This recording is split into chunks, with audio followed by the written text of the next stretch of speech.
In this episode, I want to talk about one of the biggest mistakes that I see many entrepreneurs making. And I think it's about biting off more than they can chew. And there's nothing wrong with ambition, but trying to set yourself up to create a business that you simply cannot build on your own without a lot of extra resources makes it a heck of a lot harder to succeed.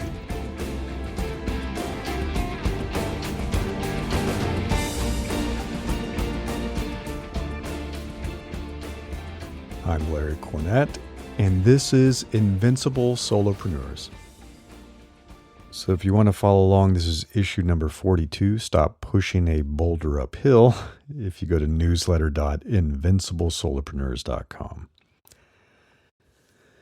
So during my lifetime, and I'm not young, I've had thousands of business ideas.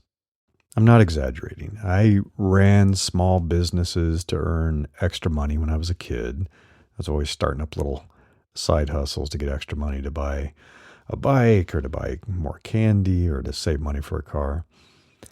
I've been buying books on business and entrepreneurship since I was a teenager. Even then, in the back of my mind, I knew I would never be happy working for someone else. However, I spent most of my career doing precisely that, working for someone else. And, a lot of us do.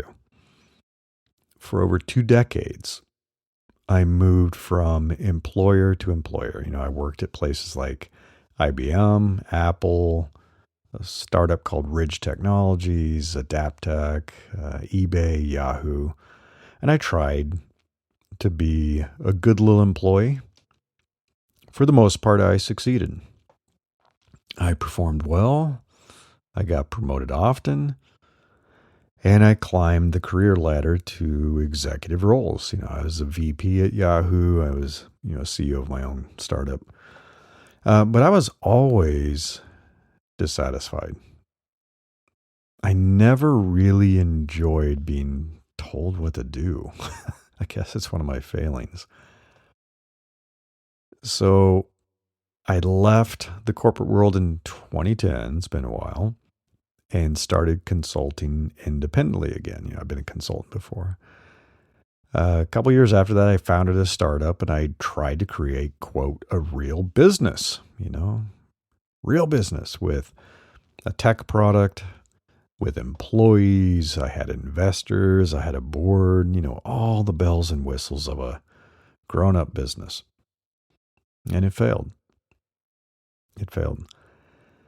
I have a nice quote from J.R.R. Tolkien. Is, "From the ashes a fire shall be woken, a light from the shadows shall spring." And yeah, talk about shadows.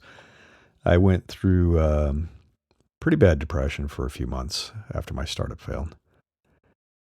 And at the end, I decided I just couldn't return to being someone's employee.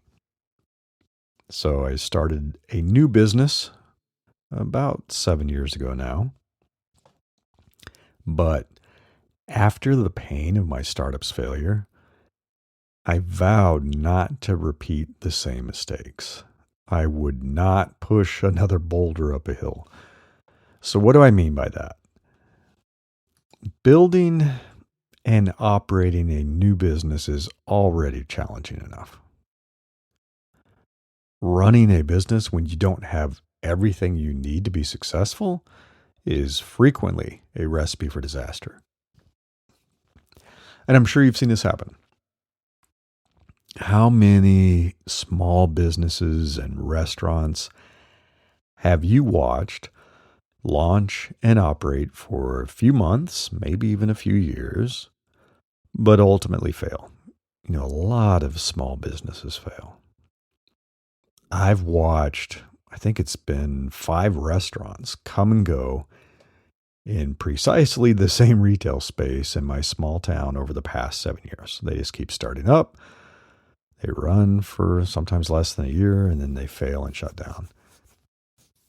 I often see new business owners and startup founders creating a business that requires much more than they personally can deliver.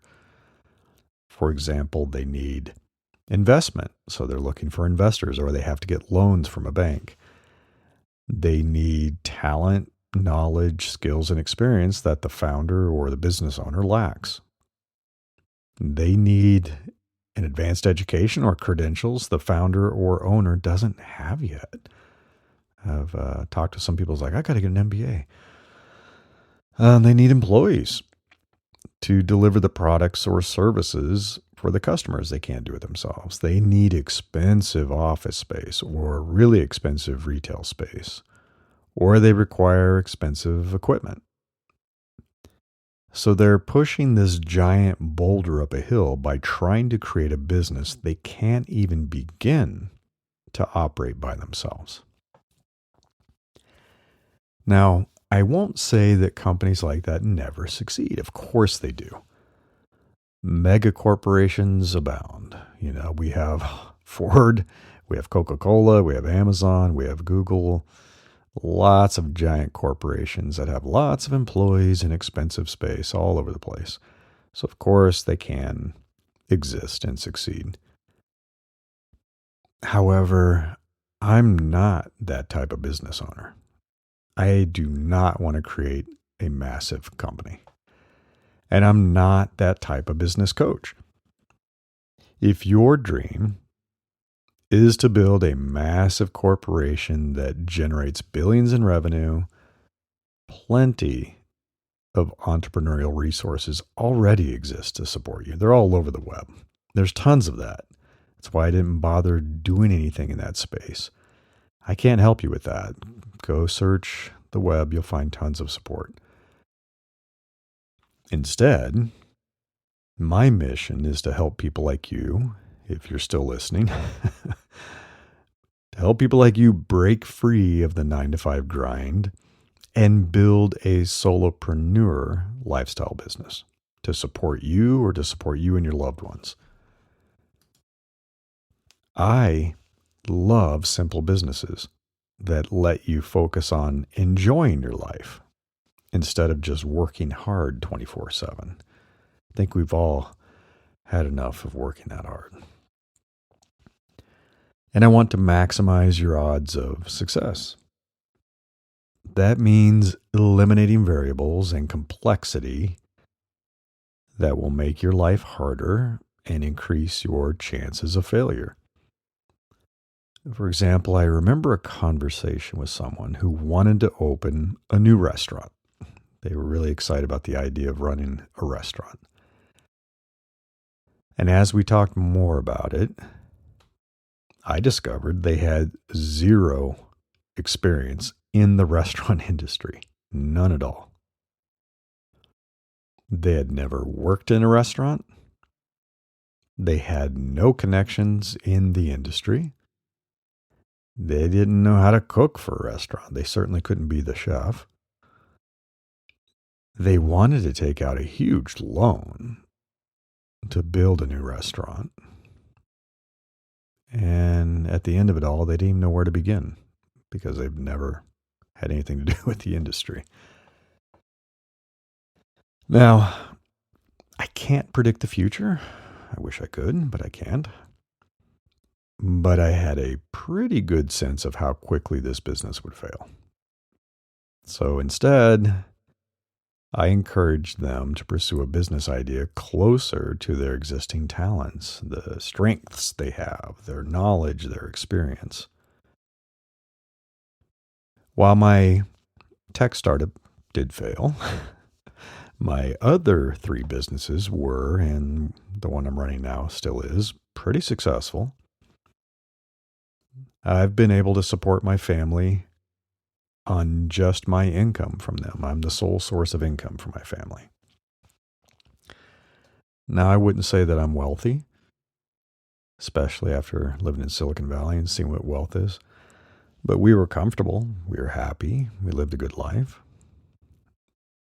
And I've mentioned them before, but I want to talk about those businesses in the context of this article. My first business offered my design services to software companies. And there weren't even web companies back then. It was a bunch of software companies.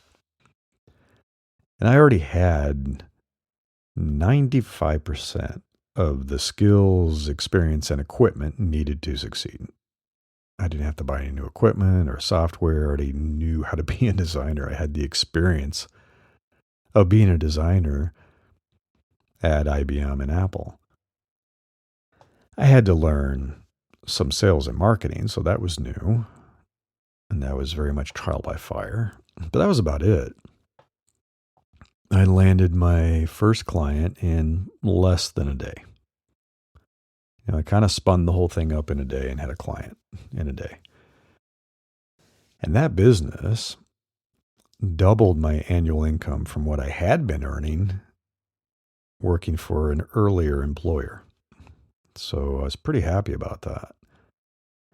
But again, the key was I wasn't pushing a boulder up a hill. I was taking exactly what I had been doing as a designer, as an employee, and transferring that to what I would do as a design consultant. That was it.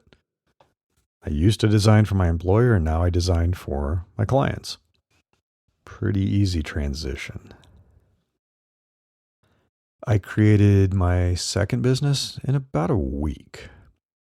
And this was pretty much as a potential side hustle after I quit my corporate job in 2010, because I thought I was going to go back to working for someone. I was going to take the summer off because I hadn't had a vacation in 8 years. So I was going to take the summer off and just vacation with my family and then start looking for my next job. But that was 13 years ago, so I guess I'm not going to get another job. So yeah, I started this second business. And again, I had about probably 98% of the skills, experience, and connections I needed to succeed. This time, after getting advice from a very wise business owner that I knew, I deliberately avoided kind of building a production job that would require me to create deliverables. So my first business, I was constantly doing design work and had to deliver specifications and design mock-ups and all that kind of stuff, right? This one I said, no, I'm not going to do that anymore. I was basically selling my knowledge as a consultant and advisor. So my knowledge as a product and design executive, leading teams, working in the search industry, working in e-commerce. And I worked with a lot of startups. So I immediately landed a part-time client, so it wasn't even full-time, with a retained engagement model, which I love. That's a great model if you can do it. And they were paying me like $10K a month to be on retainer with them. And that was my first client. I got that like really quickly right away. And again, no boulder being pushed up the hill. This was taking what I already knew, tapping into my experience, and offering that to clients where I would help them with product strategy and design strategy and how to lead their teams and doing things like being an interim head of product or an interim head of design. It was a straight transition from what I had been doing and what I knew to this business. No loans, no special equipment, no investment, no employees. Straight transfer. And then my current business, which is, I guess I would say my third business, built that probably in about 2 weeks after I shut my tech startup down. And I've been running this business for almost 7 years now. And this time I would say I had about probably 99% of what I needed to succeed. And I was much more intentional this time, especially after my startup failure. I intentionally designed my solopreneur business to require no employees. I decided, hey, I don't want partners. I don't want employees. It's all on me. I'll work as hard as I need to work, push myself, and if I need to tighten the belt, I can do that when times are tight, and I don't have to worry about continuing to pay myself, a salary. I can go through some of my cushion. It's very different when you have employees. You can't stop paying your employees. And no special equipment, no software. I already have all the stuff I need. I have my laptop and smartphone and everything I need. I don't even need a physical location. I work out of my home office. I mean, I can, and I have, run this business from anywhere in the world with my phone and laptop. I just did it when I was visiting family in the Midwest. I did it when I was in Maui. I've done it when I've been traveling. I just need an internet connection in my laptop and my phone, and I can meet with my clients, and we hold Zoom meetings, and that's all virtual. It is location independent. And that gives me the ultimate freedom to live life on my terms. I can work from where I want. I can work when I want. And it's something I highly recommend for you. I'm always going to be encouraging you to remove constraints, to set yourself up for as much freedom as possible so that you can run your business from anywhere in the world and run it when you want and not be tied down to any physical location, so you can live wherever you want, which is kind of fantastic. So, unless you have ambitions, big ambitions, to be the next Amazon or Google, I encourage you to be realistic and build a business that you can operate successfully with low risk from day one. Don't try to push a boulder up a hill and set yourself up for failure. Until next time, I wish you the best of luck with building the business of your dreams.